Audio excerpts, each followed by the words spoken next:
এক সুন্দর সকালে গ্রামে শুরু হলো মিউ মিউ আর টুনটুনের গল্প। দুজনেই ছিল খুব কিউট আর একটু দুষ্টু স্বভাবের বিড়াল। সেদিন রান্নাঘরের টেবিলের ওপর রাখা ছিল গরম গরম রুটি। জানালা দিয়ে উকি দিয়ে মিউ মিউ আর টুনটুন রুটি দেখে ফেলল। রুটি দেখে দুজনেরই মুখে পানি চলে এলো।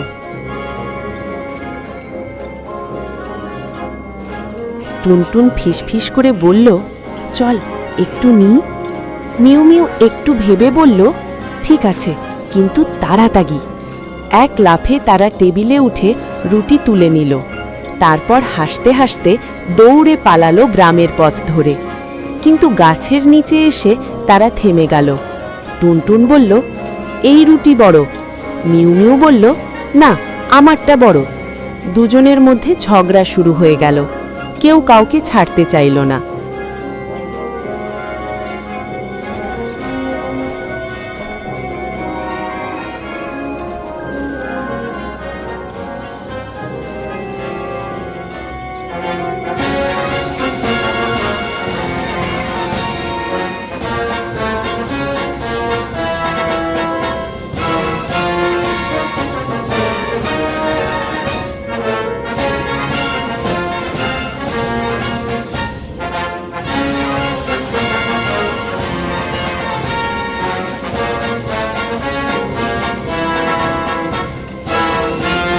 শেষে মিউ মিউ বলল, চল শিয়াল মামার কাছে যাই, উনি ঠিক ভাগ করে দেবেন।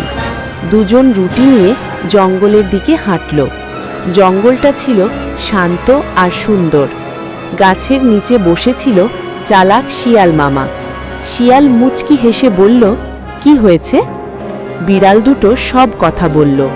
শিয়াল বলল, চিন্তা করো না, আমি ন্যায় করে ভাগ করে দেব।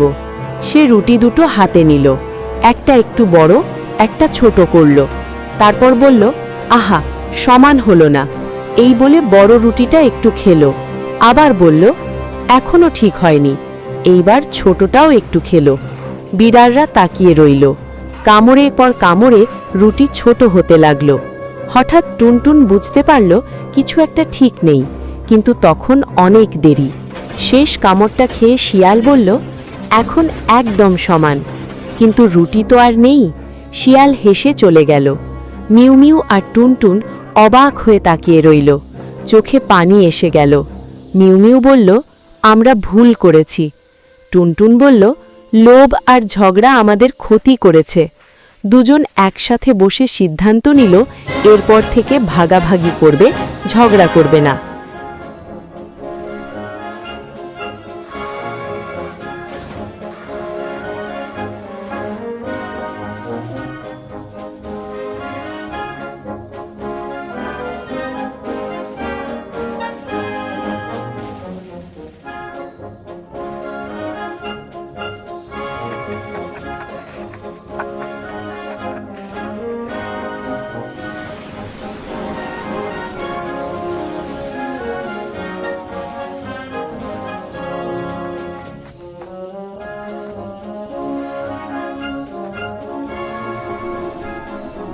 দিন শেষ হলো।